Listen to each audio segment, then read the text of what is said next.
us face, without panic, the reality of our times, the fact that atom bombs may someday be dropped on our cities, and let us prepare for survival by understanding the weapon that threatens us.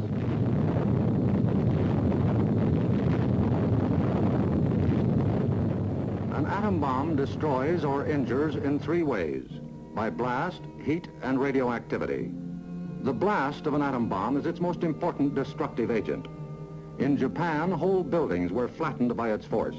However, many buildings of sturdy construction, even though close to the explosion, remained standing.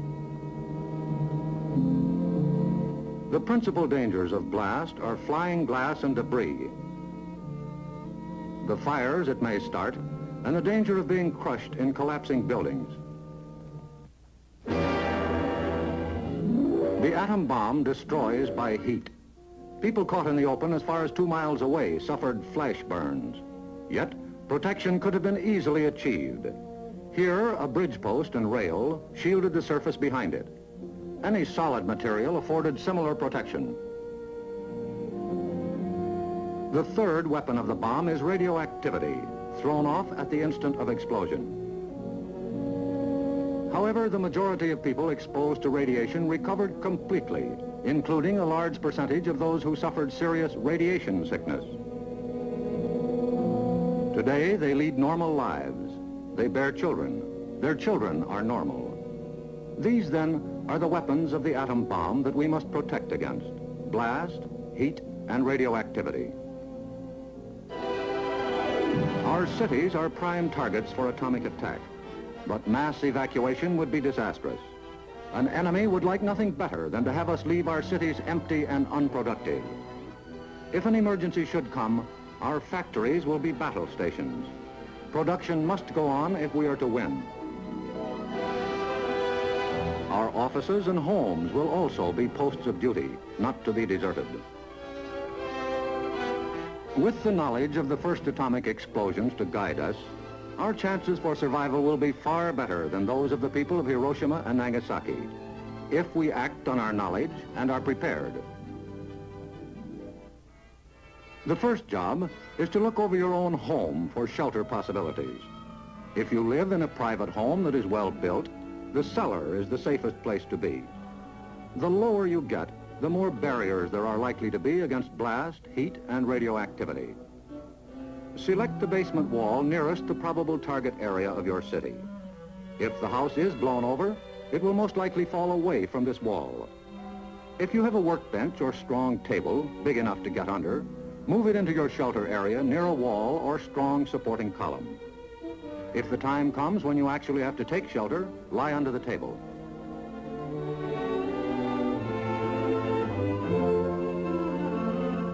If you live in a home that has no basement, choose a shelter area without windows on the ground floor. An interior hallway is probably best. In time of emergency, the shelter area should be cleared of mirrors and other objects that might cause injury.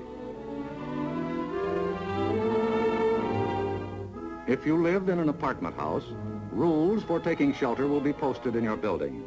Learn them. Also, learn the location of public shelters in areas where you work or frequently visit. There are many things you can begin doing right now. Fireproof housekeeping is one, so clean up that attic. Keep waste in covered containers. Don't let trash pile up in the yard. Set aside a small supply of canned goods. They're safe from radioactivity. Have a good flashlight on hand. Electric lights may go out. Keep a first aid kit and learn how to stop bleeding. Make a habit of keeping a bottle of fresh water handy. A radio will be important for receiving vital instructions. Finally, prepare the shelter area and collect all necessary shelter equipment.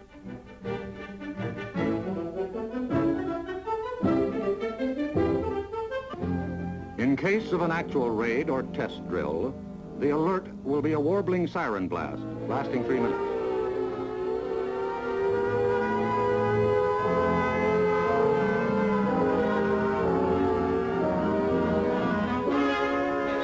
Once you hear this, act fast.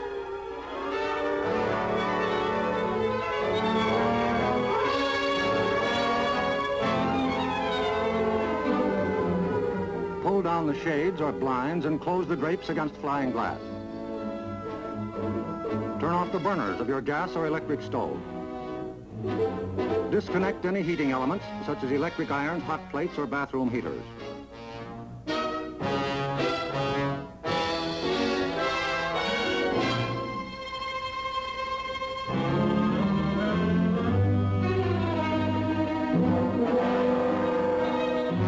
Close all outside doors, but leave them unlocked.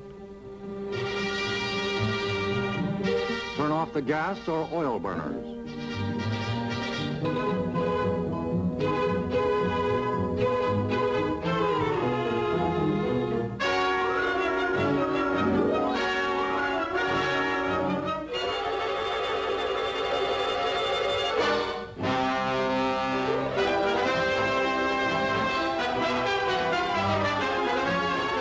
Taking shelter may be a race against time, even when you have some advance warning. But possibly, there may be no time. An attack could come without warning. The sky would suddenly light up. If a doorway is right at hand, use it. If the nearest shelter is more than a couple of steps away, fall to the ground immediately. Flying glass and debris are immediate dangers, so stay where you are until you're sure it's safe to move.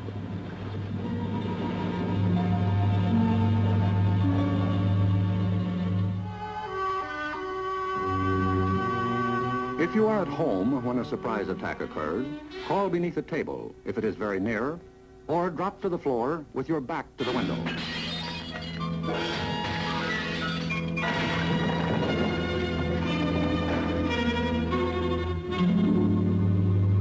The immediate danger is over in about a minute, unless the explosion occurred near the ground or water.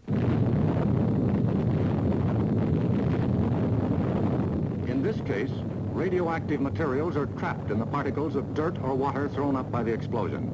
When these particles fall back to Earth, they may be dangerous. So get indoors immediately after a ground-level explosion.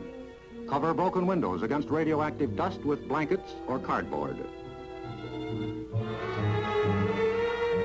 Civil defense radiological teams, equipped with radiation survey meters, will check on contamination in any bombed area.